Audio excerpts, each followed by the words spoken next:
Are you ready to amplify your business or brand's reach and make a meaningful impact in Ghana and beyond? Partner with GhanaTalks Radio today to connect with a diverse audience across Ghana and beyond.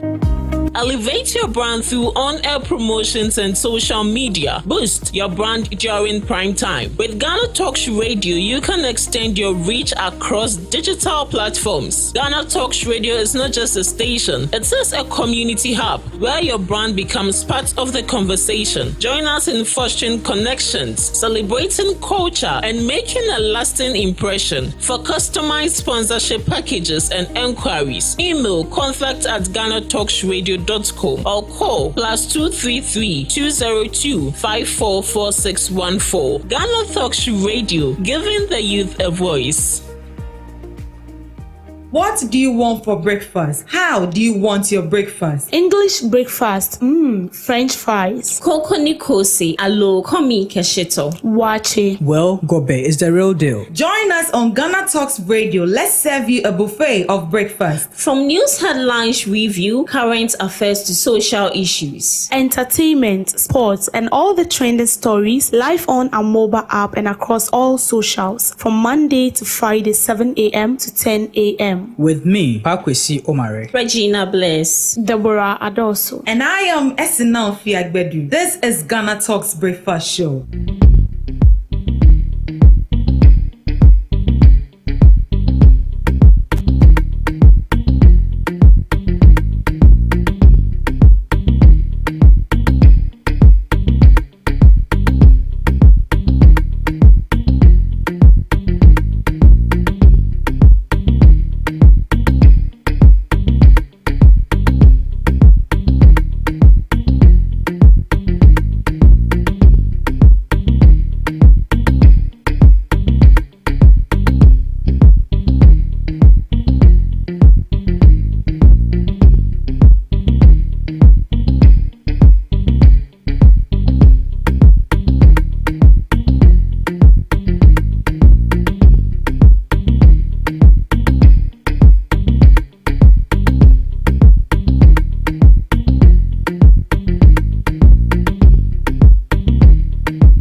Good morning to you once again. You are welcome to the GhanaTalks Breakfast Show right here on GhanaTalks Radio.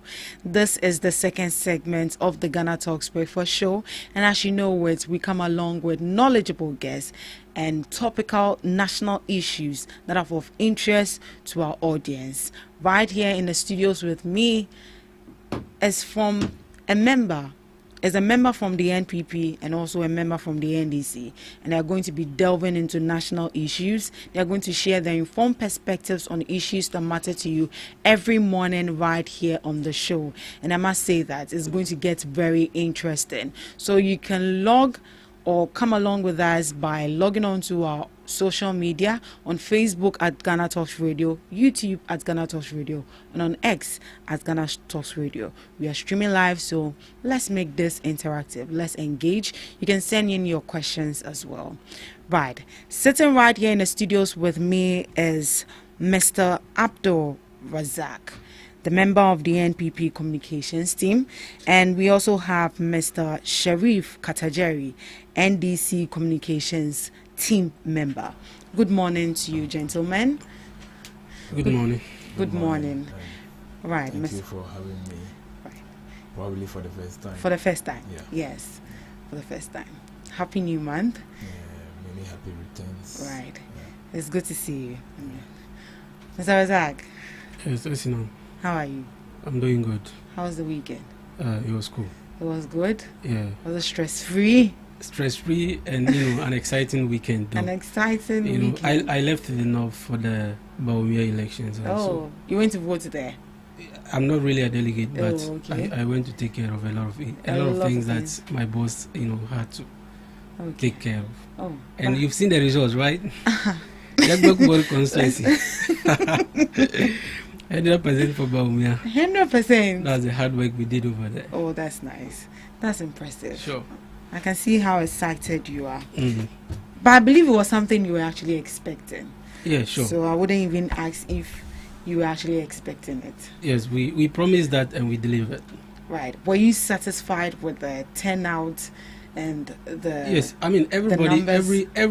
every single delegate came to vote. Every They single all day. voted. The only few that didn't vote were, those that names were in the register, but they are no more. They are About no 4 more. or so. Yes. About 4. Oh, that's so sad. But anyways, we thank God. And I guess it was a peaceful election. Very peaceful. A very peaceful one. I only heard of one chaos somewhere, but the police officers handled it Yeah, it wasn't so so well. serious, Right. Anyway, congratulations to you, Thank you and, very your, much. and your people. Mr. Sharif, Yes, ma'am. the NPP have elected their flag bearer. How do you feel about that? Listen, first of all, let me say a very good morning to you and to the cherished listeners of GhanaTalks Radio. Yeah. And let me also use this opportunity to also say a good morning to my brother here, and then also to express my singular congratulations to the NPP for successfully electing their flag bearer for the 2028 general elections. Indeed, I must also indicate that my party, the NDC, through the General Secretary and the National Chairman, have already issued a statement congratulating the flag bearer elect for the New Patriotic Party and the entire NPP for successfully holding their presidential primaries, so to speak. And so for me to say the NPP has elected their flag bearer, I think it's forthcoming, and it's not anything that should be seen to be new.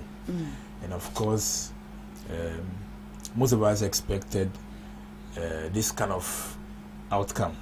We could predict that this was going to be the outcome of the primaries they were going to they held last Saturday.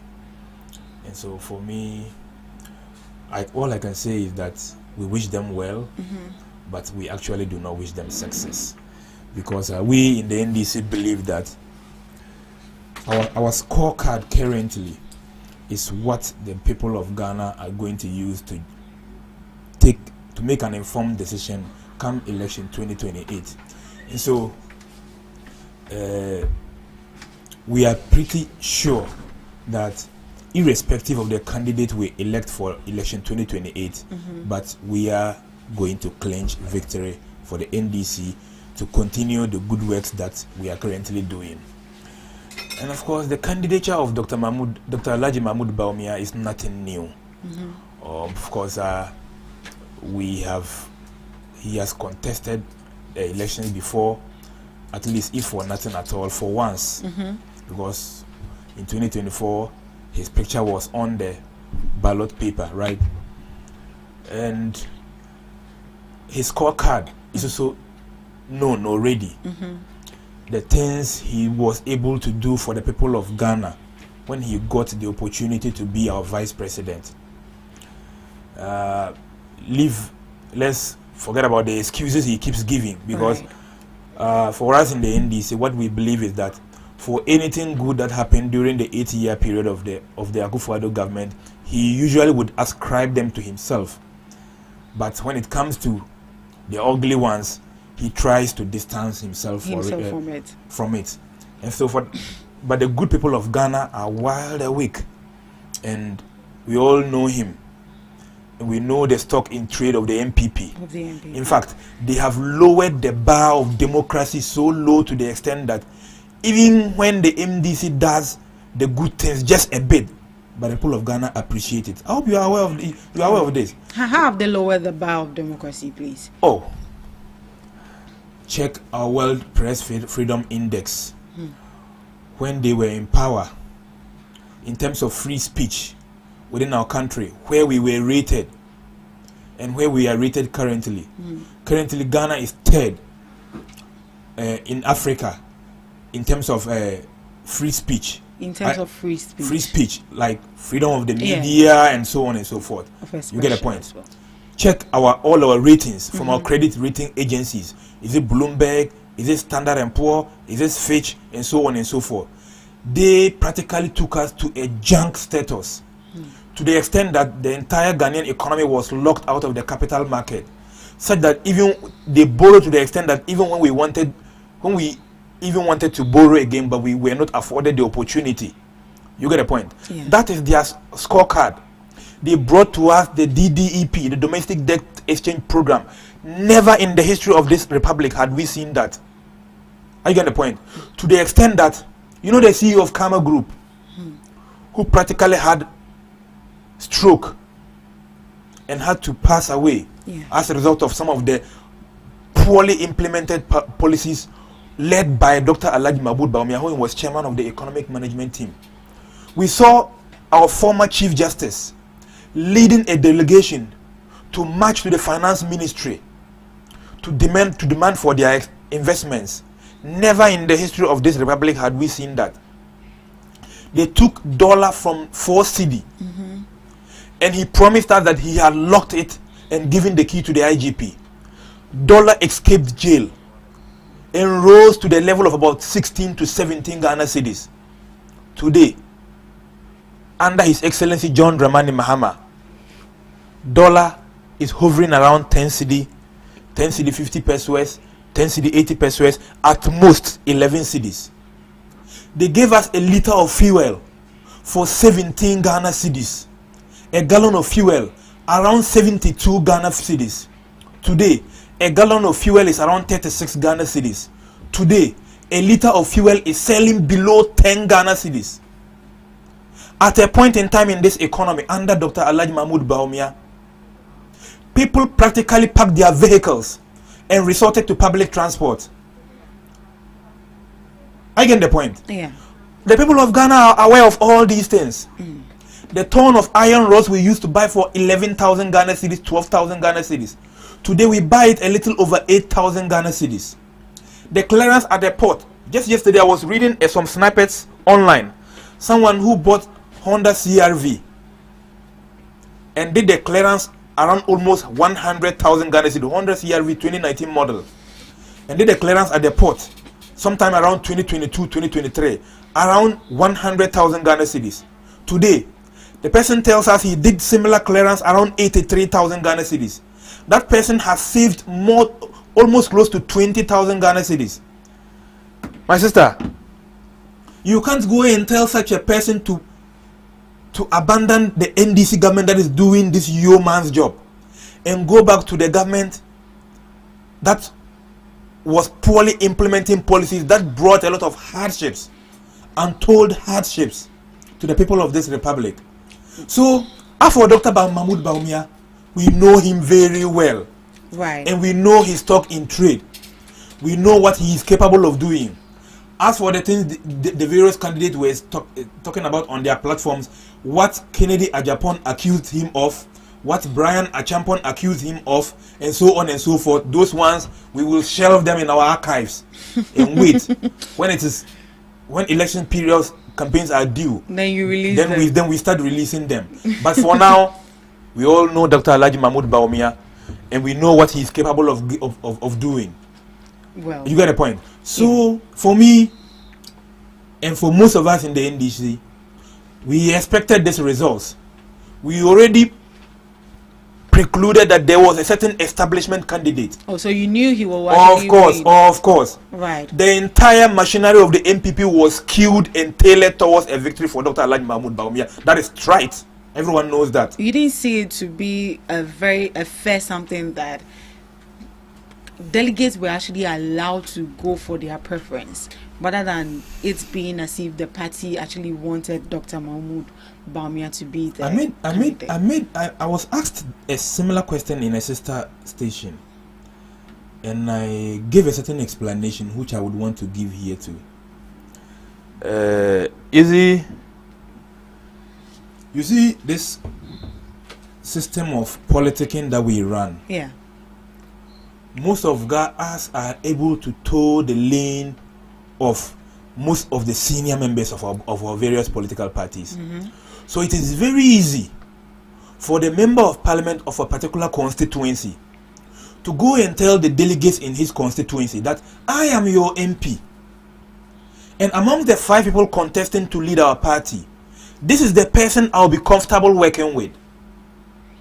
That was what happened. You probably when I land, you will get the picture I'm trying to paint. Right. It will be very easy for any member of parliament to go and assuage to the feelings of his delegates, his or her delegates in his constituency, that me as your member of parliament, if you really want me to be able to do our work very well for us, please help us to bring this person on board as our presidential candidate. You get the point? Because he's the one I can gel well with.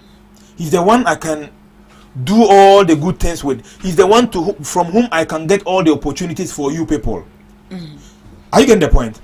It is also easy for even those who have lost the parliamentary elections to also still assuage to the constituents, and for that matter the delegates, because it was the delegates that elected those people. I get the point I'm trying to make.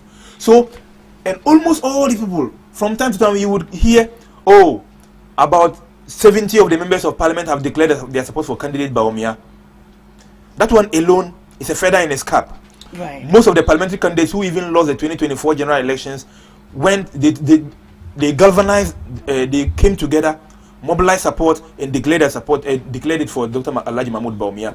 Members of their council of elders, most of them did same, and so on and so forth. Are you getting the point I'm trying to make? Please. So when it is this way, an impression is being created among the general public that there is a certain establishment candidate to whom and whose direction the entire party wants to tow. You get the point? Right. So it becomes very difficult for any other person to break through the rank and file of the party and emerge as a flag bearer. So for us in the NDC, we already knew that Dr. Alhaji Mahmoud Bawumia was going to be elected as the flag bearer of the NPP. As a flag bearer and of the NPP. It is a welcoming news for us, because he's someone we already know, and we have all his campaign messages. Okay. How long will it take Dr. Alhaji Mahmoud Bawumia to close a gap of about 1.7 million votes, and to get some to add to become the next president of the Republic of Ghana? All right. So let me conclude by saying that even if you look at the results quantitatively on the face value of it, candidate Alhaji Mahmoud Bawumia got a percentage of around 56-57%, right? Go and check the percentage of Dr. Brian Achampon. Check what Kennedy Achampon got, and put them together, and make a conclusion for yourself. The number of people within the party delegates, core party members, who do not want Dr. Alhaji Mahmoud Bawumia to be their flag bearer. Anytime, apart from the 2007 Legon Congress, anytime candidate Akufo-Addo was elected flag bearer of the New Patriotic Party, the lowest percentage he got was around 86 or 88%. Oftentimes he's clogging 90s, 94, 96, and so on and so forth. So for you to have close to 40% of your core party members rising against your candidature, that one alone is a cause for worry. Right. And so for us in the new in the National Democratic Congress, the candidature of Dr. Alhaji Mahmoud Bawumia is welcoming for us.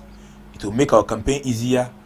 We actually wanted a formidable candidate more than him, but looking through all the 5 candidates, we did not even see anyone materially competent enough to hold the high office of the President of the Republic of Ghana. Right. Thank you. So if they decide to choose candidate Alhaji Mahmoud Bawumia, it's fine. Let's give him the nod, so that come election 2024, we in the NDC gather our arsenal and meet him and see whether he'll be able to even close the gap of 1.7 million votes, talk less of getting some to add to become the president of this republic.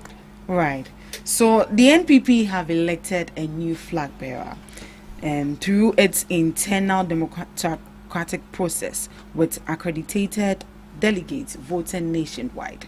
So this election comes at a critical time for the party following electoral setbacks, internal debates about leadership style, and calls for unity and renewal ahead of the national elections.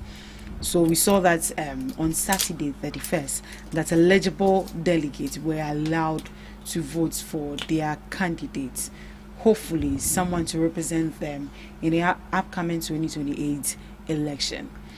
Mr. Razak, we've seen Dr. Mahmoud Bawumia as a vice president, and I believe we know certain roles of the vice president. This time around that he has been elected to be the flag bearer. Do you think that this is actually the people want? Because he made a submission, a statement that it looked like that is not what, if I'm right, that is not what the delegates want, but that is what the party wants. Let me clarify that. Yeah. Just some few seconds. So the point I was trying to make was that a certain establishment is being created amongst the big wigs of the party, and they have successfully been able to galvanize some level of support for his candidature. Especially among within their various constituencies. Right. So that practically made him more like an establishment candidate, so to speak. And it will be very difficult for any other person outside of that establishment to be able to break into the ranks. You get a point? So maybe he can pick it from Would you say that is true? Okay, so before I make my substantive submission, I would like to deal with certain misconceptions that were made during his submission. Okay. Number one, he talked about the issue of peace and press freedom. And it is important we understand that as at 2025, Ghana, which was about 55th position in terms of world ranking as in peace, moved to 61st position. That's a decrease in peace in the country as of 2025. Okay. In Africa, Ghana was on 4th as of 2024, right? On 4th position in terms of peace in the country. It moved to 7th position in 2025 under their leadership. So it is wrong, it is inaccurate to suggest that during our time there were no peace, there were no press freedom. I mean, we've seen when they came into office where TV station and media personnel are beaten in election centers. Able Kumanov, a media guy, was beaten mercilessly. Yeah, we saw. And we spoke about it here, right? Yes. So it is erroneous to suggest that under your turn there's an improvement or there's some level of peace and press freedom when your facts, the data does not support that. You understand? Right. Another thing he talked about was about Dr. Mahmoud Bawumia's performance, and he described him as a failed candidate. Look, let's be frank with ourselves that President Mahama in his first term failed woefully as a president. Yes. He failed woefully to the extent that we didn't have chalk in our schools under the leadership of the current vice president. She was the education minister as a then, Ablakwa being the deputy. We didn't have chalk in our school for teachers to use. Today we are under Akufo-Addo, they established marker boards, said that chalk don't even dirty your clothes. They use marker boards in various schools. This was under Akufo-Addo's regime. You should be clapping for Akufo-Addo. Under President Mahama, that was the first time we had unemployment youth associations being created. Under President, his name is President Mahama. It was under his term that unemployment youth associations were created in this country because of the high rate of unemployment. A failed president. Under President Mahama, we slept in darkness for 4 years. Today he's our president. So let's not even go there. So you believe a failed president coming back to win elections in this country, a failed president.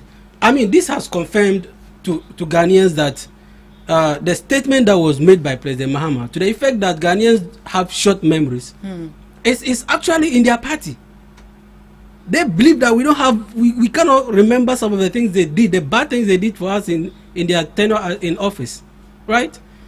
The other thing he talked about was the fact that there's an establishment for Dr. Mahmoud Bawumia. Yes.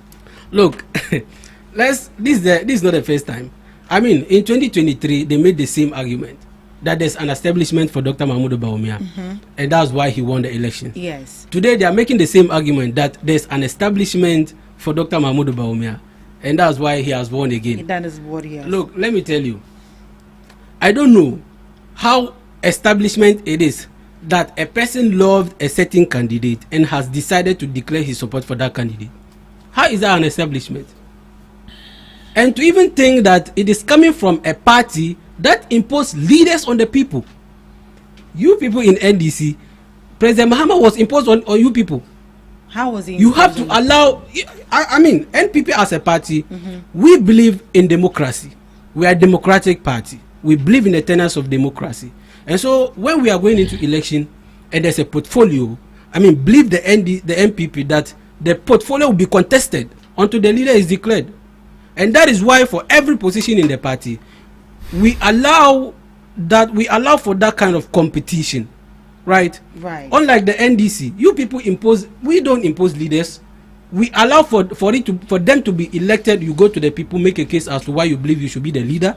And then at the end of the day, the verdict to come. If you've won, that is it. So that means that President John Dramani Mahama wasn't elected to be the... He was imposed on them. I mean, we're all in this country. Right. So we're saying that we don't impose leaders on them. We allow for democracy, the tenets of democracy. And that's why we are more democratic than the NDC. But I believe this I said this because look, the then president, the late... let me make my submission. That is why he was made to replace him to be the president. After that one too, even after that, just this one that he won president was the election. Okay, there was no election. Right. Do you understand? So let's move on. NDC, they speaking on Dr. Mahmoud Bawumia's win, that they much expected that after they have done the rigorous campaign for Honorable Kennedy Japan. And all the online look, they made a campaign. They did. I said rigorous one, cry. Do you have any evidence to that? I have evidence to that because both online and their social media handles and their platforms, we saw them doing very serious campaign for Kennedy. But how can you tell that this person is an NDC? And look, is rooting in all the polls that were conducted, right? Yes. We saw the online polls. We saw the Ashanti regional minister. Honorable Amwakohini. They saw all of them voting for Kennedy Japan. Oh, really? Yes. But why? They voted. Why were they rooting for Kennedy Japan? Because they knew that he's a bad candidate, a candidate that they can comfortably beat in an election. But if so they were rooting for him to be elected as a flag bearer. And look, it is not surprising that to some extent we heard some analysts saying that when you are going into an election and your opponent is dictating to you the kind of a leader to bring, it should tell you that they don't mean good for you. And so we knew that they were rooting for Kennedy because they knew he's a bad candidate, a candidate that they can comfortably beat in an election. And that's why they rooted for that. Look, I have a lot of my guys in the Yagbak Ward constituency who were seriously doing campaigning and voting for Kennedy in all the online social media polls. Right. To the extent that that man in basement in USA, the basement guy in USA. Who? With all due respect, Loud Silence TV, what's his name? Kevin Taylor. Good. Kevin Taylor. Kevin Taylor used his platform to project Ken in Japan. Look, we all know his position. We all know which political party he's affiliated to. He campaigned rigorously for Kennedy in Japan. And so look, they didn't want Bawumia to come. But Bawumia has come. So you got to deal with him. Right. So if we say that they were all rooting for Kennedy Japan because he's a bad candidate. Bad candidate. Bad in what sense, please? If I say a bad candidate, right? Not his personality. Okay. I mean, we have issues with some of the statements he made. Yes. But some of these things are political, right? Because maybe he believed that saying some of these things would have, given an opportunity for him to be elected. But I say bad candidate because he cannot win as the elections. He doesn't have the temperament. He doesn't have the competence enough to lead the party. The emotional intelligence. As a president, you must have some of they are very key to every leader or everyone that is seeking to be president of this nation. Exactly. The temperament, the emotional intelligence, your ability to control, situations. Yeah. That is something that clearly he does not have. And so I say a bad candidate because, he doesn't have these qualities. And aside that, within the party, we have seen that his level of popularity has decreased. In the previous election that was in 2023, he had about 33% or so. Today he has dropped further to about 23%. That should tell you that And Dr. Mahmoud Bawumia, who had the difference gap was about 23 here or this year's election, it has increased to about 33. Right? That means that Dr. Mahmoud Bawumia stands a solid grounds in terms of winning the elections. And aside that, we have a strong force that is coming in, and that is why you see that we had about 61 and now it has decreased to about 56.48. Right. Yes. Now to my substantive submission. Electing Dr. Mahmoud Bawumia as a flag bearer, I mean, we must, as a party, look for the one who made the proposal that we do our elections very early. The one who made that proposal, that was a brilliant one, very well thought idea. To elect your flag bearer. To elect our flag bearer, This 3 years before. What was the goal of you electing your flag bearer? Yes, so for NPP, as I have stated, right, a party that has not imposed leaders, a party that believes in democratic tenets, a party that runs on a free and fair elections model. We believed that after all the tension within the primaries, within the party and the internal elections, we believe that there's a need for us to have our internal elections early, so we'll be able to reorganize ourselves. And then carry ourselves into 2028 election, and that would give us a very much advantage instead of waiting to do that at the last minute where angers will still be on the rise, and then it will be very difficult for us to calm each other down and then to get the unity that we need to be able to win 2028 elections. Right. What I want to ask is, looking at this victory of Dr. Mahmoud Bawumia, is this what the delegates really want? The reason I'm asking this question is, during the election, we saw videos of people, buying votes with money.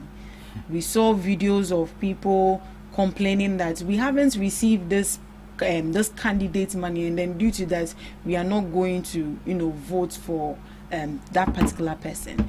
Looking at all of these things that went on during the election, do you think that this Dr. Mahmoud Bawumia is actually the people that they want? It's actually the person that the people want, and this thing didn't affect the vote or the victory he has now? If you have followed the process, you'd come to the conclusion that nobody was coerced to vote anybody. Right. That's the first point we should know. Everybody voted for whoever they wanted. And the outcome of the result shows that Dr. Mahmoud Bawumia is a clear favorite for the flag bearership position. And so any other video that points to the contrary is it has no basis, it has no substance. You think that it didn't affect the victory of No, Mr. Bawumia? I don't think so. For NPP, we do things not in that kind of imposition. We do things in a way that we believe is right. And that is why you have this, even though we see that there's some level of money being used to influence delegates, but I don't think the outcome would have been different even if that didn't happen. Yes. Right. So you think it's a genuine vote of what the delegates wanted? Exactly. Mr. Sherry, do you also see it as such?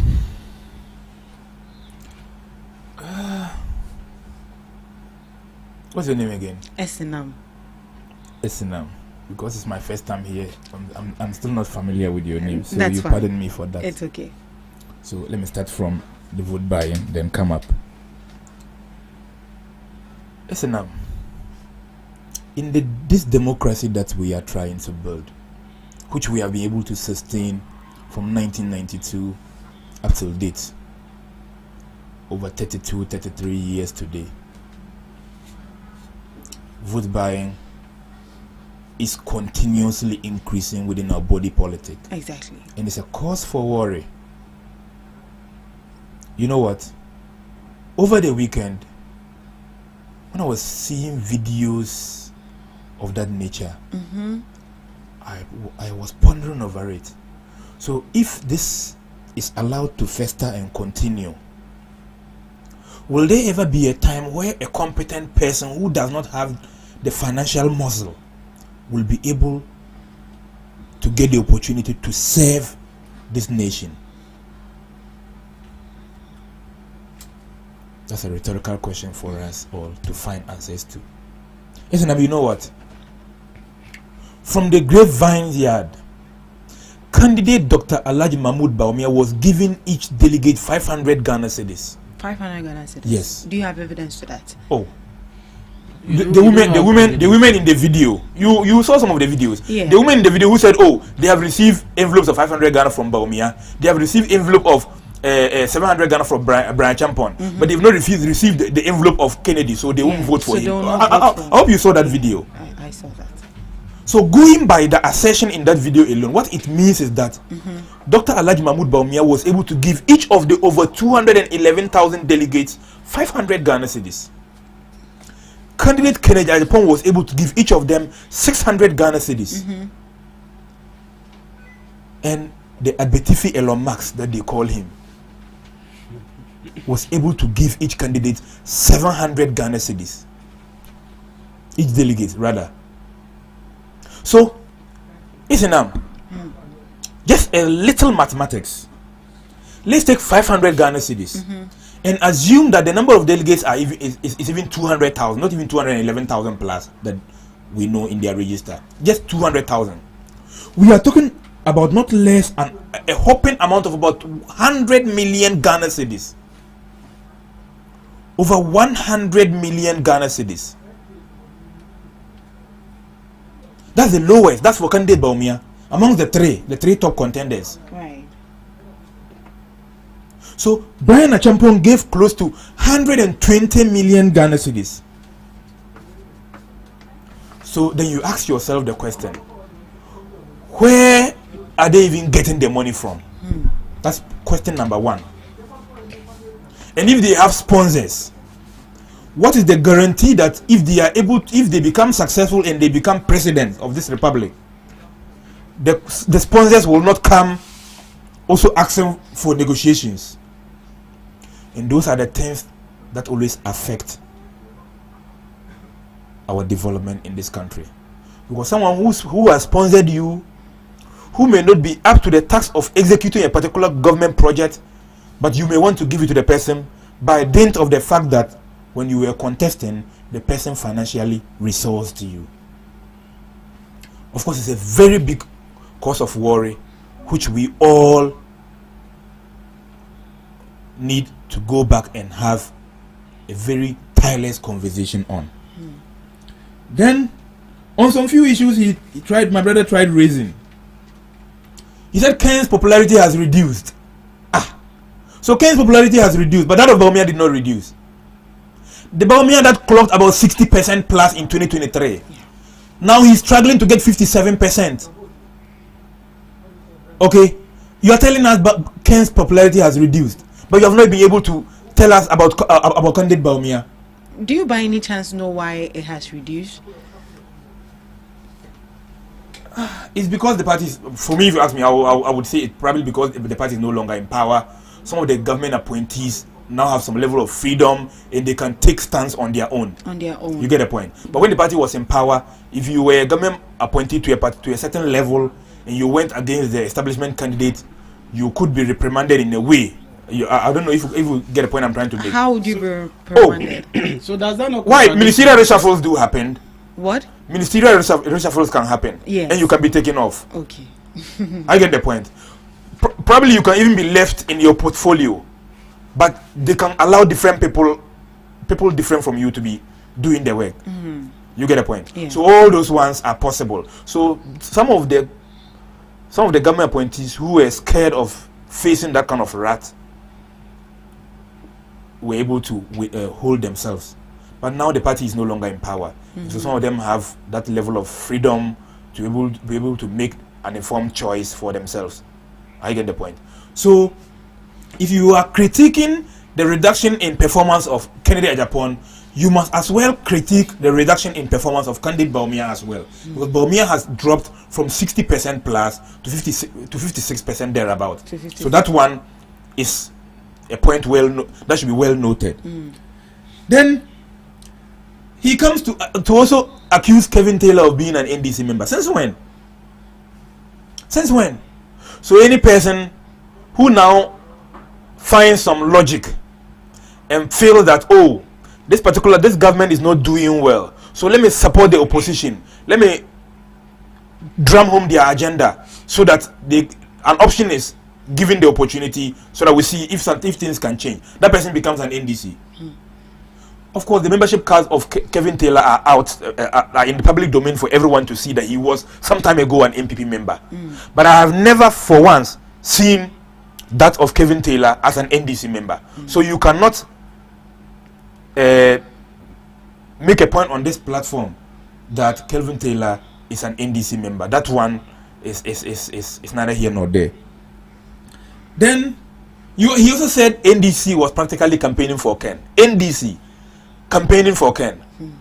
Me as an NDC member, and for most of our members, even amongst the 5 candidates, incompetent candidates they paraded, Ken should be the last person any Ghanaian should ever wish to become our president. Why? Have you forgotten the issues of Ahmed Swale when he sat on live radio and said anybody who sees him around his premises, they should kill him? Few days after that, what didn't happen to the young man? Have you forgotten how low he stooped to have social media banters with people like Efes Wasnega and co? Can we reduce our presidency to that level? Right. I get the point. Have we forgotten how he went after men of God in this country? Have we forgotten how he lambasted and lampooned judges?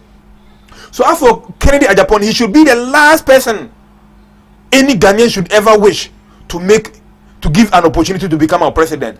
So maybe unless my brother adduce some scintilla of an evidence, if not, I do not for once know any member of the NDC who publicly waged a campaign for candidate Kennedy Agyapong. Never. Right.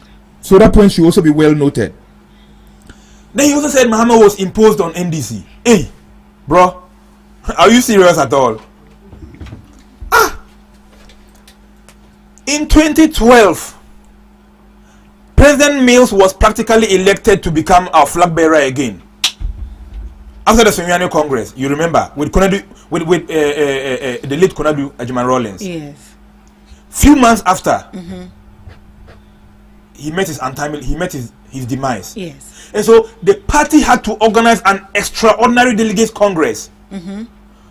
It is stated categorically in our party constitution that anytime there's an emergency situation, the members of the National Executive Council, the members of the Functional Executive Council, and then the Party Council of Elders should come together and take an urgent decision.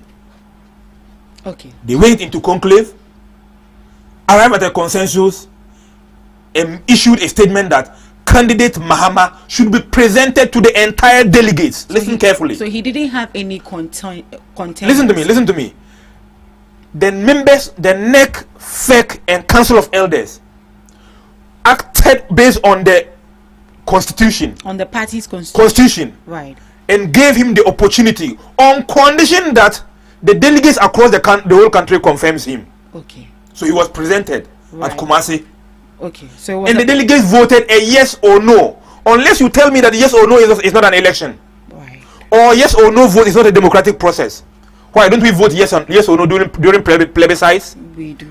Don't we vote yes or no during referenda? Yes. So you cannot tell me that Mahama was imposed on NDC. That's point number one. So at Kumasi, the entire delegates confirmed Mahama. He claimed a whopping 99% plus. That is non-negotiable. Now, come after the 2016 elections, when we lost power, were we not all in this country when Spio Gabriel contested him, Alban Bagbin contested him, Professor Joshua Alabi contested him and he won convincingly. So you can't tell me candidate Mahama was imposed on the good people of the National Democratic Congress. Fast forward, election 2023. Of course, Dr. Kobina Dufour came out, filed, went through all the processes. Less than 24 hours to the election, he himself decided to withdraw. Mahama practically campaigned across the length and breadth of this country. Dufour also campaigned in so many constituencies. Then, at the neck of the elections, less than 24 hours to the voting, he personally decided to withdraw. Why? Can you say they imposed the candidate on the party? So these ones, I don't think my brother should even use them as basis to accuse the NDC.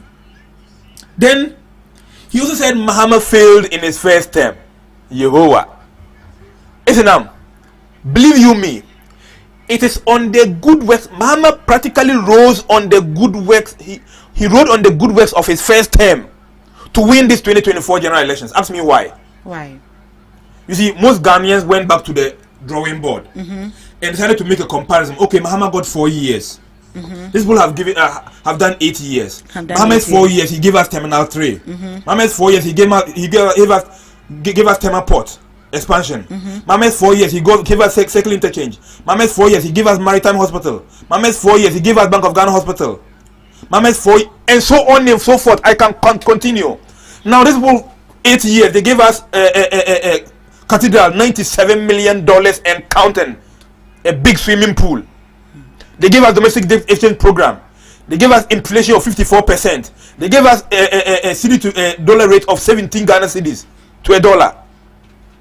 They gave us a gallon of fuel for 72 Ghana cedis, and I can go on and on. So if Mahama got 4 years and he was able to do these monumental things, and we felt he wasn't doing well, and we decided to kick him out, comparing him to this 8 years, look, we have been unfair to the man, let's bring him back. This was the judgment the good people of this republic made. And so it will be out of place for anyone to say that Mahama performed poorly during his first 4 years. I will give you this justification as the basis why he even got the opportunity to come back. It's not as if he performed poorly, but because the good people didn't make a good judgment at the time. Because of course there wasn't a fair ground for comparison. That was the first time a certain president was going for the election in the second term of his political party. And so the narrative of 8 years for every political party also sank into the minds of some people. And all those contributed to the loss of Mahama in 2016. Right. Then of course I made a point, and then I emphasized on press freedom. It's like my brother didn't hear me well. Press freedom is different from peace freedom or peace index. So let's not put the two together. Okay, I was talking about the freedom of the media across the world, across Africa, across West Africa, and across Ghana. I get the point. Now, media people, of course, we must admit there are also some few skirmishes within the past 1 year and counting of NDC. That I will only be pretending if I say there are no issues. Okay, but compared to what most media personalities, what most media houses experienced under the past 8 years of MPP, my brother, you don't even have to go there. Right. At a point, some media personnel had to go on exile. Manasseh Azore Awune is a typical example. Right. So that is the point I was trying to make. But you see, if you come to lump peace freedom into it, and you decide to begin to cite examples of NDC accusing or beating some people in public and so on and so forth. Have you forgotten of what happened in Ayawase West Wagon? Have you forgotten what happened over there? Right. So don't even go there. Look, in this country, a certain judge who is a woman and was pregnant was hounded out of her courtroom by the invisible forces of the MPP in the Ashanti region. I get the point I'm trying to make. Right. So, ASP Nanka Bruce at Flagstaff House, a serving service personnel Right. It should was be, beaten right in front of the presidency. Nothing happened. right. So let's not even go there. Let's not even go there. Okay. So, but the point I'm trying to make, let me use this and conclude once more, is that you see, the good people of this republic are wide awake. They have seen a full 1 year and counting without a single corruption scandal. This government is not even ready to make any mistake. So we party communicators, we are always free. We don't even have so many things to defend. You get the point? Right. Thank you. MPP less than 4 months. Mr. We Shea. already had the moving peanut scandal under bust, contaminated fuel. We already had cash for seats scandal under the trade ministry, Mr. Sherry. and so on and so forth. Right. But you see, we are very careful. President Mahama himself has publicly stated that he wants one of his appointees to fall foul, Right. so that he will use the person as a scapegoat for the good people of the Republic of Ghana to know that he's not even ready to even favor anybody or give opportunity to anybody who would misbehave within his presidency. So my conclusion is that we are doing a yeoman's job. We are making sure that all the bad things that was happening under MPP do not repeat themselves, so that the people of Ghana do not even think of going back. It is not for nothing that some people are even agitating that Bahama should go for a third term. You think it's for nothing? It's not for nothing. It's because of the good works that are going on. I get the point I'm trying to make. Right. So, for NDC, we are right on point. We are focusing on we are focused on delivering on our remaining 3 years, and that alone would give the good people of Ghana an opportunity to make a comparison between what we have done and what MPP did, especially relative to candidate Baumia when he was chairman of the economic management team, Right. Mr. so Sherry. that they will make an informed decision Thank you. come election 2028. Right. Thank you. Mr. Razak. Right now that you have a new flag bearer, what is going to be your priority as a party? Okay, so thank you very much. Before I go to the substantive question, Right.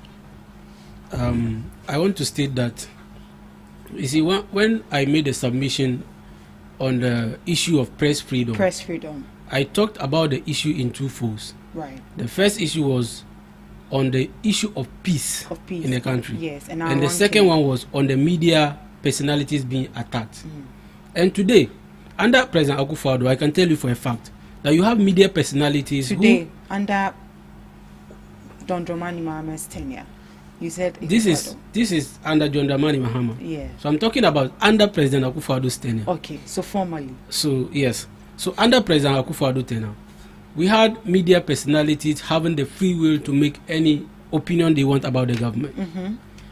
Today, such cannot be said.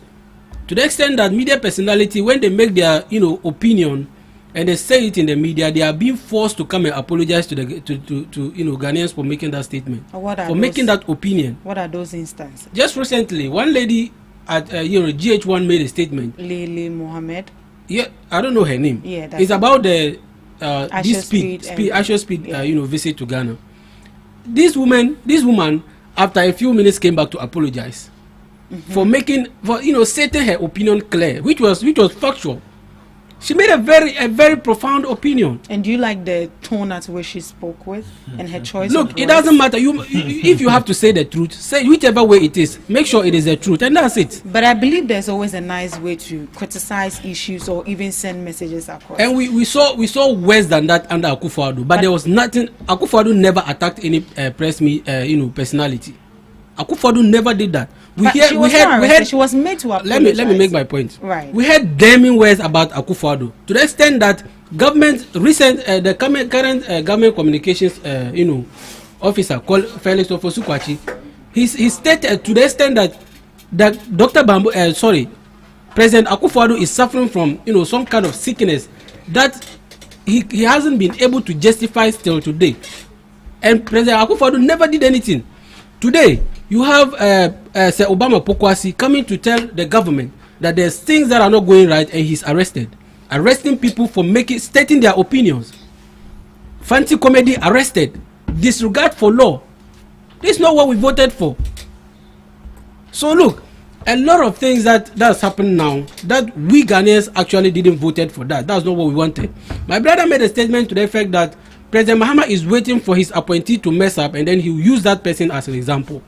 Look, today we have Atiwa West MC doing serious galamsey, right?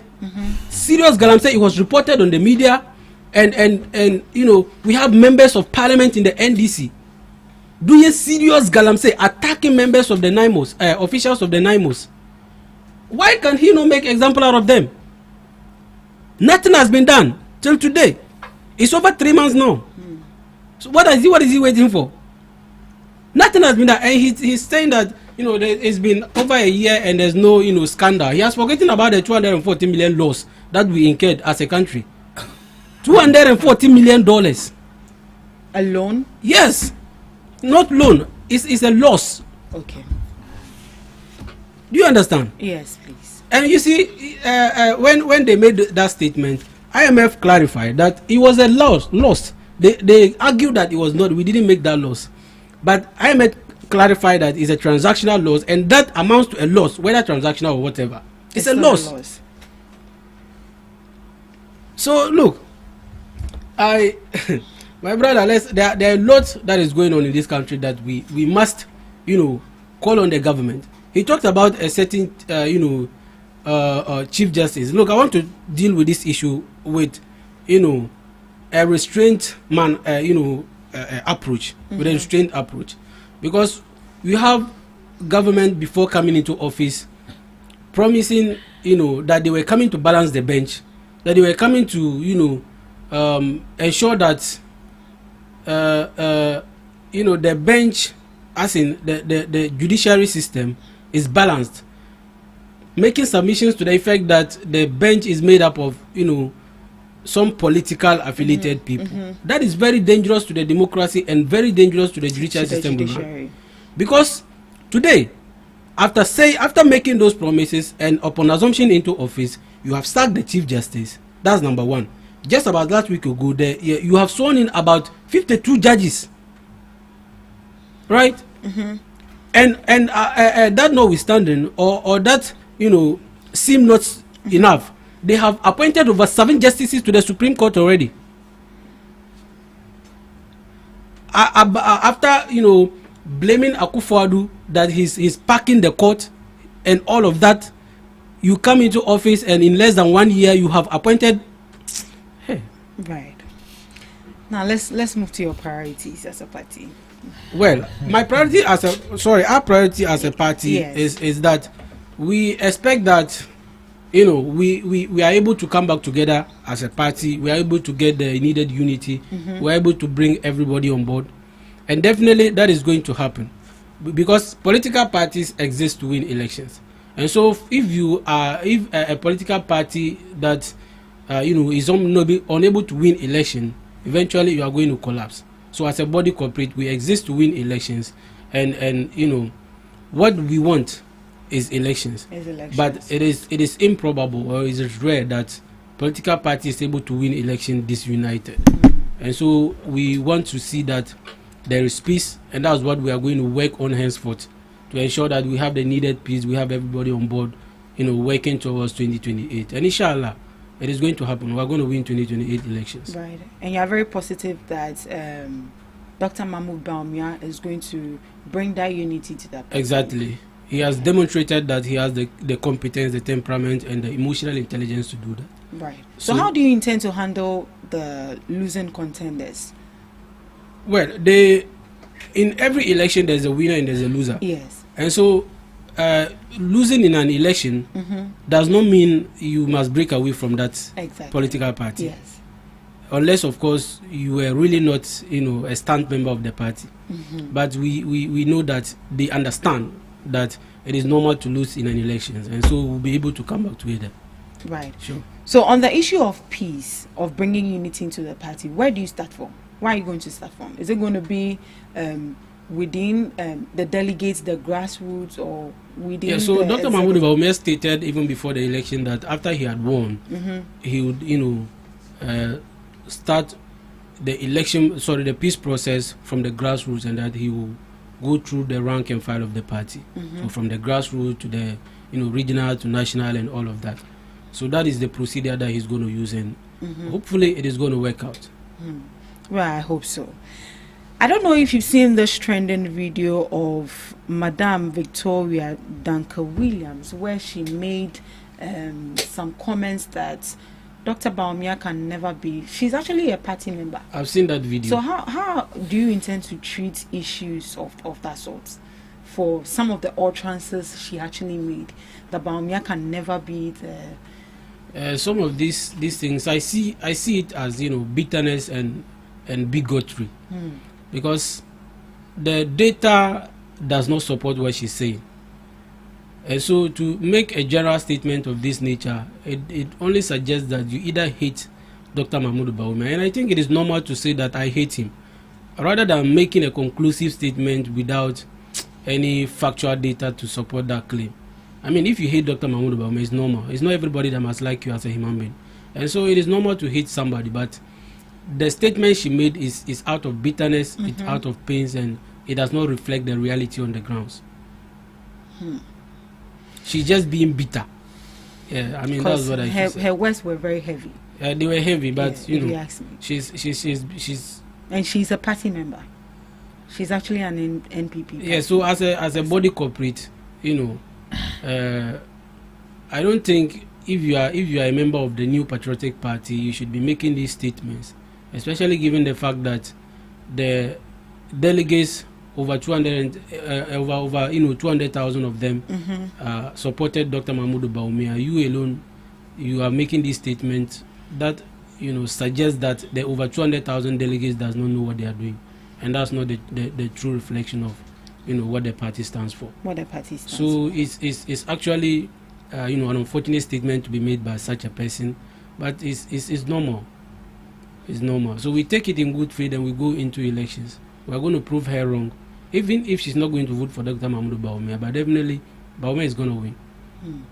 So looking at the upcoming... Because look, if you've listened to data and then Musa Dankwa, even Dr. Mahmoud Bawumia himself, he made a statement to the effect that if the data suggested that it's because of his religious affiliation that he's unable, or he was unable to win the election, he would willingly step down. However, the data does not support that. Right? And so Dr. Mahmoud Bawumia is not that kind of a greedy person that would hold on to something knowing that he's the main reason why it is not progressing. And so what she said there is basically, out of bitterness and out of pain and hatred for the man. Right. And let's look at Dr. Bawumia's track record. Is that going to influence his vote in the upcoming 2028 elections? Definitely. For every political party that is going into election, you campaign based on your track record. And so campaigning on the track record, even some big men in the NDC accept the fact that Dr. Mahmoud Bawumia's policies are, driving some of their policies and some of the progress we are seeing today. So, I mean, it's normal. It's normal. And the track record is there for everyone to see. So, Dr. Mahmoud, definitely we are campaigning on our track record and the record of Akufo-Addo. And the record of Akufo-Addo. Exactly. Right. So, given that we are able to secure about 42% of the vote with the kind of economic hardships that we were coming out due to coronavirus and other stuff, it points to the fact that we are going to have a better advantage in 2028. Yes. Right. So lastly, before I leave you, what should we expect in the coming days? So you should expect a stronger party, a more united and a very vicious party. A party that is going to be vociferous in terms of winning the elections. That is what you should expect. We wish you well.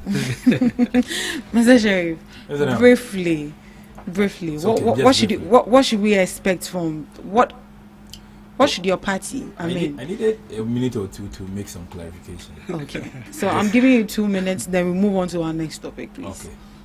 So, point number one, very important though. I don't know, probably my brother doesn't understand the narrative well, or possibly he could also be pretending, acting like the proverbial ostrich. You bury your head in the sand and act as though you don't know what has happened. He makes the claim that Gold Board has made a loss of $240 million. I expected him to understand it much better than the way he put it. But, well, I wouldn't fault him for that sometimes because of the politicking we do. You may sometimes decide to overlook some explanations that are given to certain important issues. After IMF first made the claim, after IMF made the claim, IMF itself came out with some level of clarification again. Should come to clarify that here. I get the point. Yes, please. Now, the long and short of the whole matter is that in the process of trading, the trading of the gold trade, some loss was incurred amounting to the tune of $240 million. But the same trading brought into the country about $10.8 billion. So now, even if you deduct the $240 million loss from the $10.8 billion, have we still gained or we have lost?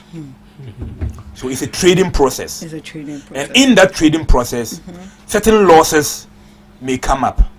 But at the end of the day, you try to make a comparison between what you may have lost in the process of your transactions and what you have gained at the end of the entire transaction. I get the point. So if at the end of the entire transaction, Ghana had made a gain of, let's say, $200 million compared to the $214 million lost, then we could conclude that we have made a loss of $14 million. That would have been factual. But in this case, what we benefited far more outweighed what we seem to have lost in the process of our transactions. And so that clarity needs to be made for us all to understand. But come to think of it, granted Ghana even made a loss. Granted we even made a loss in the entire process. The activities of Gold Board for the past 1 year has been one of the major drivers of our stable inflation figures. Okay. It has also been one of the major drivers of our stable currency because they get enough forex, they buy the gold, they do the trading, and they absorb the rate at which the forex inflows would have increased in the economy. And once they are able to maintain the rate at which the forex inflows would have influenced the economy, it makes the CD a bit more stable. I hope you understand the point I'm trying to make. So this point, this once alone, stabilizing our currency alone and reducing our inflation alone is enough justification even if we had made a loss of what? $214 million. Right. Put that point aside. As for the attacks on people, I don't even want to go there because I can mention names. Even Sami Hijemfi himself was attacked. Okay, he was arrested and detained by a report from Nana Santibedieto when we were in opposition. So those ones I don't want to go there. Right. Kwame Menka of Free Media Vanguard, I don't want to go there. Kobina Bobi Ansa of Accra FM, I don't want to go there. They are numerous, they are countless. I can go on and on. But let's put those ones aside. Right. Now, what's your major question? Give me a question. What should we be expecting for? What should you be expecting from your opponents? What should we be expecting? We expect very constructive criticisms from them, of course. We are building, at the end of it all, put the NDC aside, put the MPP aside, we are building a nation. And so we expect that at every point in time, when a party does some level of reorganization and you are done with it, you should offer, if you are in opposition, you should offer the criticism that is very constructive, geared towards what?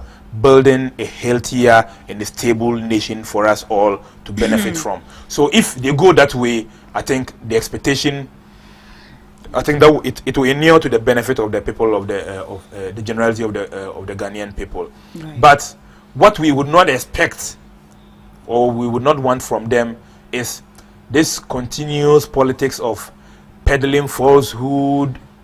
I mean, saying the truth, even trying to tell lies, even when you know the realities on the ground, and so on and so forth. That one would not be good for our system going forward. Right. So we expect them to offer us the criticisms, but they should do it in a very constructive manner. In a very constructive manner. Thank you so much, Mr. Sheriff. Let's move on to our next topic. The National Democratic Congress reorganizes their party. So the National Democratic Congress has launched an internal reorganization effort, including plans for branch level nominations and leadership elections and directives on who can contest party positions as part of its preparation for future election. Mr. Razak, I believe you have seen the party reorganization. How do you feel about that? Well, I don't know whether it is an attempt to, shit some people. I don't know. An attempt to do organization, what? To do what? The understanding I have is that if you are an appointee and then you are seeking to contest, you have to, resign from your position as an appointee before you can contest. And the explanation is to the effect that they are trying to, prevent some kind of greediness and stuff like that. But I, however, have an issue why it does not cut across, because there are exceptions to it. So I don't know why there's that exception. Well, Mr. Sheriff will explain. So if it is supposed to be, a general applicable, policy or decision, it should be so. But accepting certain positions simply, suggests that some people are trying to or are getting favored in, unduly or in a way. So I think, we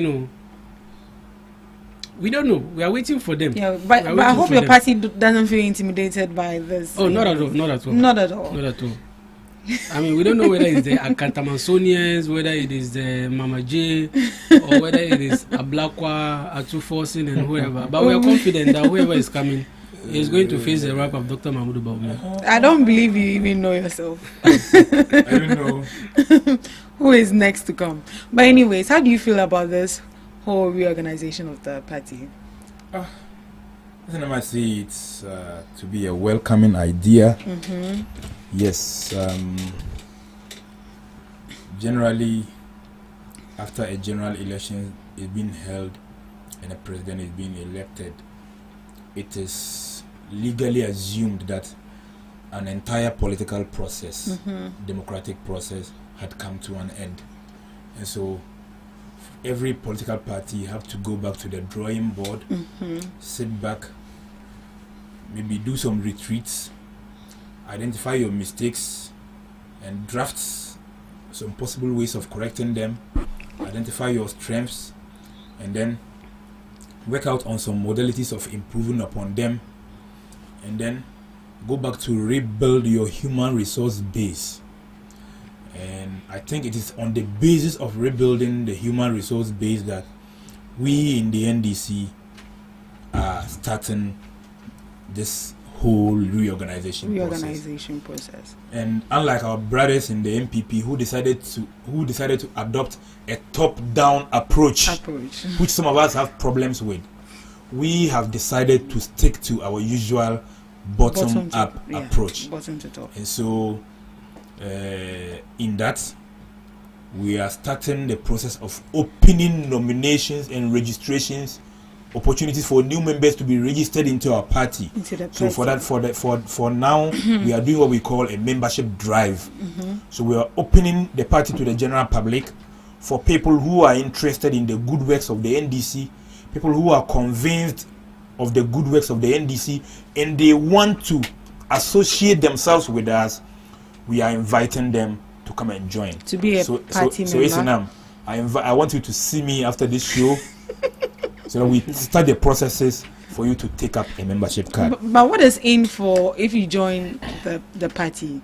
Is there any exclusive something for you? If you join the party, you are joining the cause of democracy of your country. Oh, okay. Of course, once you are a member of the political party, you from time to time will have to pay dues. Okay, and dues is like your commitment that is to show how committed that you are to the cause of the party and the entire development of the entire nation, because it is out of the party that we get leaders to govern the country.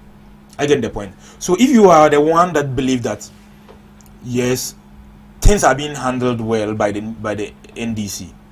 Of course, you should be willing to join them as a member, so that people know you, that you are proud you associate with these people who are developing our nation for us. Right. That's point number one. Secondly, you should also be willing to contribute your quota, whether financially or in other material forms, towards what? The growth of and strengthening of the party, and in federance, the development of the nation. I get the point. Yes. So that one alone is a benefit, because indirectly, when the party forms government and the government is able to produce a school which your child attends, you have benefited indirectly. The government is able to put to sink some boreholes which you get water to drink, you are benefited indirectly. The government is able to provide electricity or good roads and so on and so forth. They all forms part of the benefit.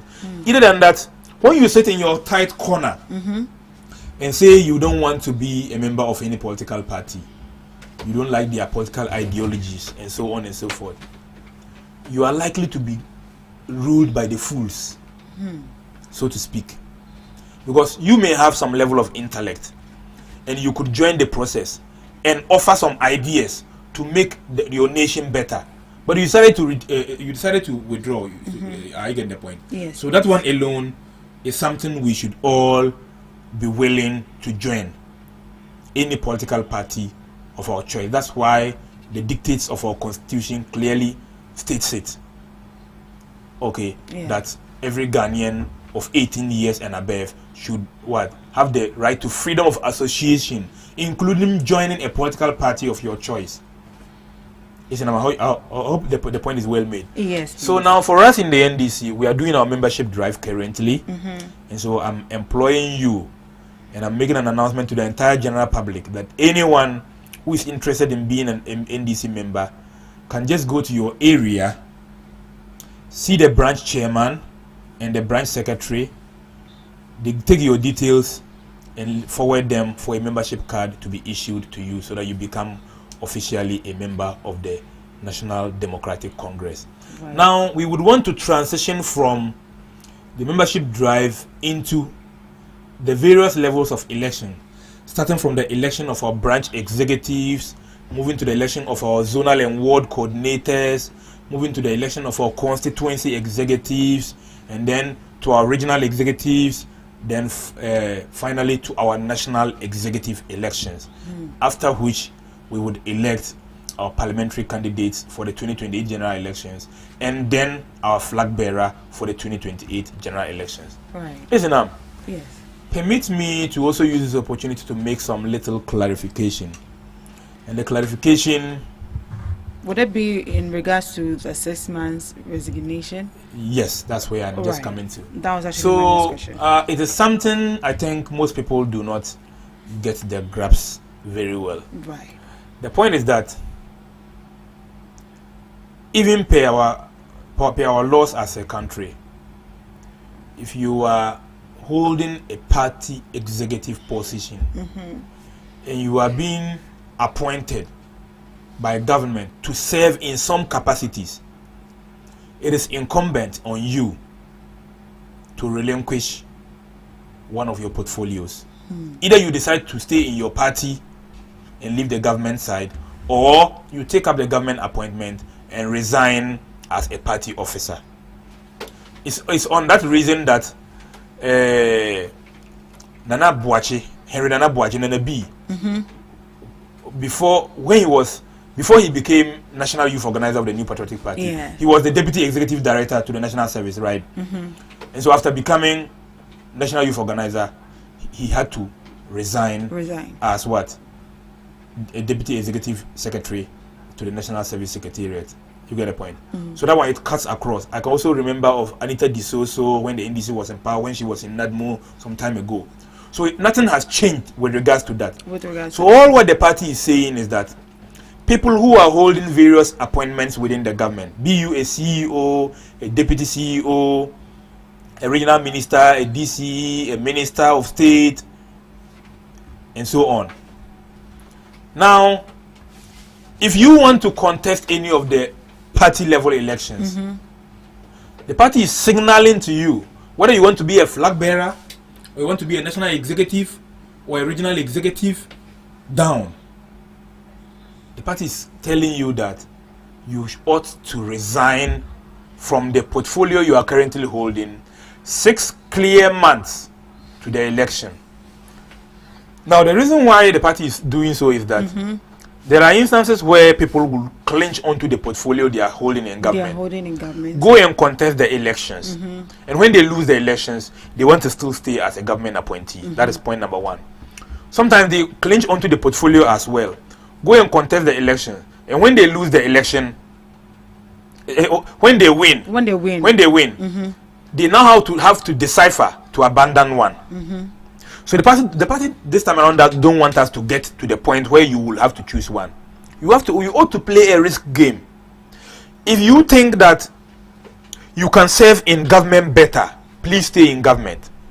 If you also think you can serve your party better, you are given an opportunity, you can resign and then come and contest in the party elections. But is that fair? What if you lose both? Well, if you lose both and the party still finds you competent enough, it is possible government can still re-engage you in an appointment again. Okay. I get the point. Right. Yes. So all those ones are sometimes. You recall when John Boadu lost, when he transitioned from general secretary to contest. So when he was going for his second contest as general secretary, and he lost. Later on, the party appointed him as director general, was the CEO for SIGA or so. So those ones is at the behest of the president and other appointing authorities. You can resign, contest the election, and possibly, maybe if you lose the election, they can decide to still re-engage you. Right. Those ones are all possible. But formally, when you were doing it, did it in a way affect the party? As in, if you have a government's position. Now, what I know of in the past was that most of them were allowed to hold their portfolios. Then they go and contest the election. After they have won the elections, then they will now go and resign. They will now go and resign. Yes, the party saying no. This time around, we don't want that. But was it in any way affecting the party or affecting? Yes, sometimes it affects the party. Or the workload of the person. Sometimes it affects the party and sometimes even affects the government. You know why? Right. Because if someone is holding a CEO position and he wants to go and contest parliamentary primaries, there is a higher likelihood that he might use the resources of the institution to go and contest the elections. Oh, okay. I get the point. Yeah. But when you are offered the opportunity to resign, you may no longer have access to the resources. I don't know if you get the point. Yes, I get. So to some extent, it will help to reduce our level of corruption. That is one. Secondly, you are not the only one. So many people have worked for the party to come to power. Yes. Of course, when you are given the opportunity and you choose one, there will be an avenue for another person to also be engaged, to also contribute his or her quota towards the development of either the party or the nation. I get the point. So I think this one is a very fair and clear idea that we all ought to buy into, so that going forward, more hands can be employed, rather than very few people hijacking both party and government. See, someone is having a party portfolio, he's still reaching out to become a government appointee. Or sometimes you are a government appointee, you are at loggerheads with some people in contest somewhere for you to take over portfolios that those people are already holding. I get the point. So I normally will cite an example of an MP who is in government currently, and the MP is not holding any other portfolio apart from him being a member of parliament. Then you are a CEO somewhere, and you come from his constituency, and by dint of the fact that you have leverage over some huge amount of resources, you decide to start doing campaign at the constituency. How about the exception? I'll come there. You decide to start doing some campaigns at the constituency because you have resources more than the certain member of parliament. There may be the tendency of him losing the election to you. I get the point. Yes. But when you have the intentions and you are compelled to resign, you go and face the competition with him squarely on one-on-one basis. Yeah. Now, to the exception. People talk about exceptions. Yes. I have not seen any extraordinary exception apart from the fact that they give the opportunity for people who are members of governing boards and board chairmen. Okay. So they are considered not to be direct appointees, so to speak, because as a member of a board you don't receive salary. You only take allowances when you go for board meetings. So, because the person is not a permanent employee, The person, those people are not permanently engaged in those institutions. Okay. I get the point. So that is why they've been exempted. Yes. So it's one of the reasons why they have been given an opportunity to still stay, even if they want to contest in the upcoming elections. So maybe I may have to read this for you to hear. Right. General provisions. H1. Any person contesting any position in the party who is holding an office to which he or she was appointed by the president or government shall resign at least 6 clear months from the said office or appointment prior to the filing of the nomination forms for the party position he or she desires to contest. That is the clear area. Now we go to the exception. 2.0. A person appointed as a chairperson or member of any board or any analogous position shall be exempt from the restrictions imposed by paragraph 1 of this section. That is from your party's constitution. Yes. No, this is from the election guidelines that were given out by the General Secretary just on Friday last week. Right. So it's clear that it's only board chairmen and members of governing boards who are being exempted. Right. And I am saying that the reason practically is because of the fact that as a member of a board, it's more like an occasional, a ceremonial engagement. The institution only needs you when they have to take a major decision. Then you go for a board meeting, you take a decision, and that becomes of it. Right. They don't owe you salary, they only owe you allowances for those meetings and stuff like that. So that's the only exemption that has been given. Unless there's another exemption that maybe my brother is aware of, which I am not aware of. But this is the exemption that is being captured in the election guidelines that were issued on Friday. Right. We also have the likes of Esiedu Nketia, who is also the national chairman and also GPHA board.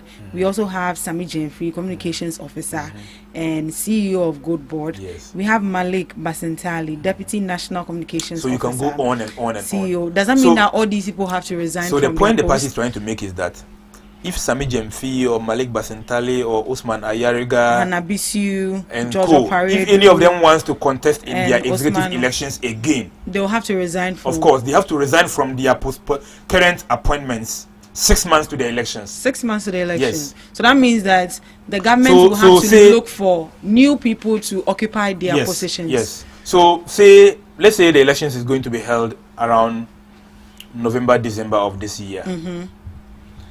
What it means is that by June, July, they should have vacated their portfolios that they are holding currently. Hey. To give way for new people to take over. So that they can concentrate on their elections, and possibly when they win, they serve as executives of the party at the national level. That's what the party wants. They don't want the idea of conflicting roles. You, one person, you are a party executive. The same person, you are a full government appointee. No, leave one for a different person to also occupy. I think that one is fair, clear, and square. Right. Mr. Ozak, are you satisfied with the clarification he gave, or you have something to say? I mean, it's a decision of their party. Of their party. I have no, I have nothing to say. Right. Mr. Sharif, why this early? The party reorganization, is it not any intimidation from the NPP? Oh, come on. Our party constitutions clearly state that after every general elections, we should reorganize within the next. We should have done our reorganization probably in at least it should finish when the period to elections. The period for finishing our reorganization and the period prior to our election, the difference should not be less than 12 clear months. Okay. I get the point. So that's the reason why we want to start now. So that when we are done with the branch elections, we move to zonal and ward. When we are done with that, we move to constituency. When we are done with constituency, then we move to regional. Right. When we are done with regional, we move to national. I get the point. Yes, please. Then from there we move to elect our parliamentary candidates and our flag bearer. Don't forget that our brothers in the MPP have not done all those ones. They only elected a flag bearer. So they may still have to even go back and do all those ones. Possibly we may even finish before them. Okay. So this one is not any intimidation. Okay. It is clearly spelled out, and we knew already after the 2024 general elections. We knew that the whole of 2025 would have been free. But beginning of 2026, we would start with our party reorganization towards election 2028. Right. So this one has nothing to do with the happenings of the New Patriotic Party. So I think that one is clear. That's how you do your things. Yes, we want to do. That's how we have been doing our things, and that's how we want to continue to do it. And so we are starting from our base to start galvanizing and organizing our support towards the national. Right. And I think that is something that is worthwhile. Before we call it a wrap, I want you to kindly address this issue briefly. That has to do with, there's been some concerns raised by your party members that has to do with internal communication and member conduct. So there has been vocal advice from within the party that all transfers by party officials be carefully measured to avoid damaging the party's fortunes, especially as it reorganizes and prepares for intense political competition in the next national elections. I don't know if you watched an interview. I don't know, I've forgotten his name. I think on GH1, and also one comment that Mr. Fifi also made, that one man no chop. I think that comment actually breed a lot of issues, and party members actually raise some concerns. What can you say to that? So I think with the comments relating to the one man no chop,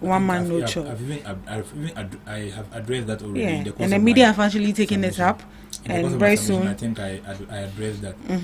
The one man no chop was just it was just a clear point on the fact that you alone should not be holding more than one or three positions. Allow the others for different people to also take up and also benefit something. And also small. Benefit something small. So that was all the point Comrade Fifi Kwete was trying to make. But of course, I also share in the sentiments of those who try to make a male out of his choice of words. Exactly. Or maybe the dexterity with which he spoke. And so on. So that one is something that those people will have to deal with, and the entire public, everyone we all have our opinions, okay, and no one decides for the other how to say something and what to say at every point in time. But the concern is that as a leader of the party, or as a senior member of the party, in making certain public utterances, we ought to be measured, or we ought to be very careful with the kinds of words we choose to use in making the utterances in public.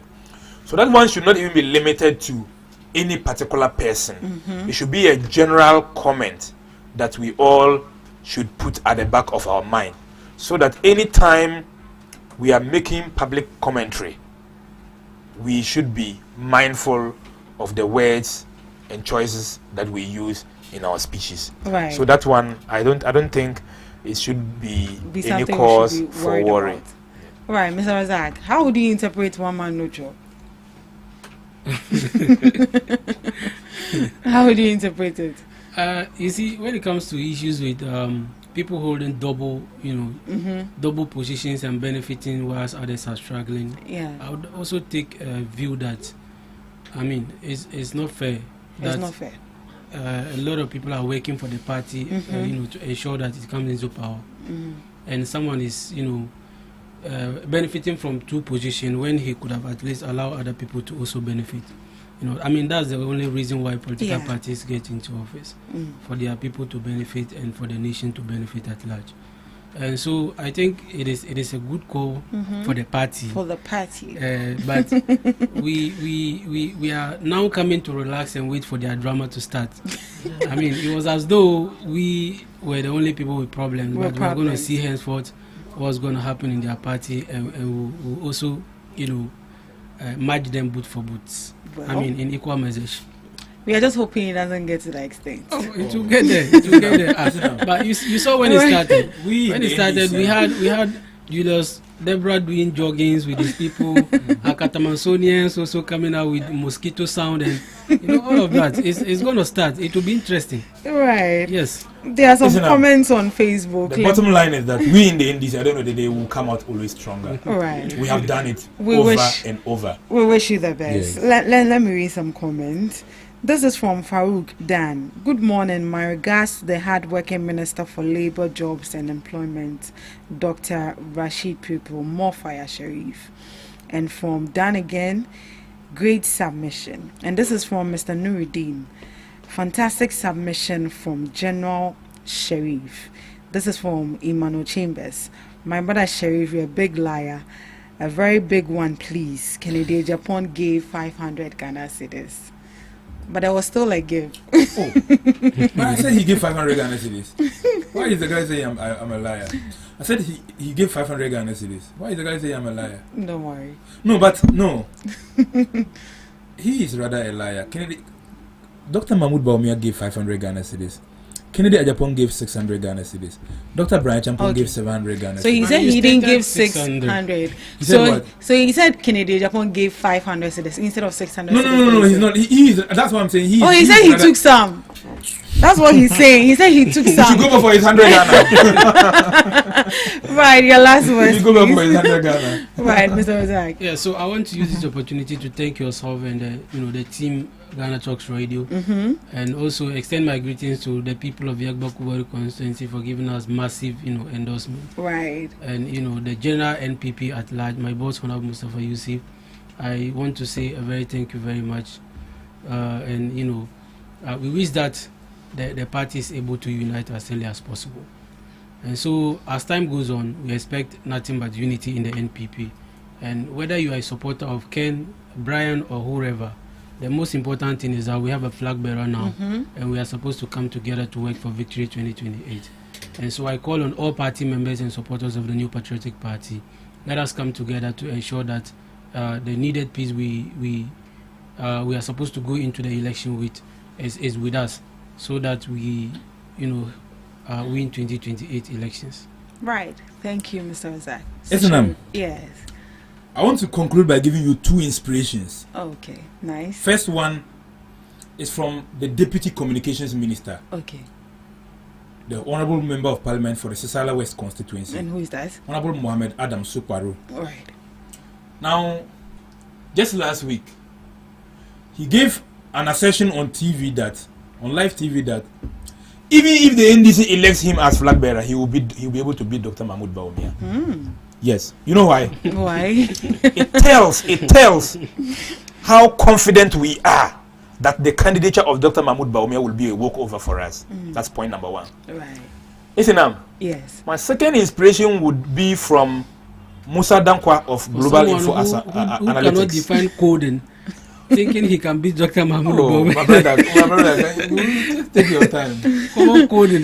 Chairman couldn't define my coding. second inspiration would be from senior brother Musa Dankwa of Global Info Analytics. Right. Ever since he came into the poll scene of Ghana, the political polling, I don't recall him making a miss. Yeah. I don't recall. Maybe if you recall, maybe sometimes he may give a percentage and then it might fall slightly below or a little above. Yeah. I get the point. But oftentimes he has proven to be credible. Yeah. Musa Dankwa makes us believe that anyone the NDC brings as presidential candidate will be able to defeat Bawumia for 2028. And you believe that? I believe it 101%. Since it's coming from Musa Dankwa. I've given you renditions. Okay. I started by giving you the one from the Deputy Communications Minister. And secondly, I'm giving you the one from Musa Dankwa's research. Musa Dankwa did a poll and compared Haruna Idrisi with Bawumia, and Bawumia was losing. He compared Asidin Ketia with Bawumia, Bawumia was still losing. He compared Ato Forsen with Bawumia, Bawumia was still losing. He brought in Julius Zebra, Bawumia was still losing. So who else will Bawumia beat? Even me. Even me, I believe if they bring me against Bawumia, I would win. Wallahi tallahi. So you see, as for the candidature of Bawumia, it's a sleeping walkover for us. Right. Look, Listen, I was thinking the NPP would have gone to the drawing board to make some corrections with regards to candidature and so on. Because anyone who has served in the Akufo-Addo government, Akufo-Addo-Bawumia government, the mess is still hanging on them. So it will be practically impossible for them to clean themselves within the next 4 or 8 years, talk less of leading the good people of this republic. And so for me, we will reorganize also and be more stronger than we are. And then I don't know, they will make sure we widen the gap of 1.7 million votes so that Bawumia will go and come no more. He would go and sin no more. Thank you so much, Mr. Sharif. Thank you, Mr. Razak. We had a very interesting conversation right here in the studios. And thank you to our online audience for joining in the conversation and getting engaged and interactive with us. Thank you so much, our lovely guests and our lovely audience. We'll meet same time tomorrow. Do have a lovely day.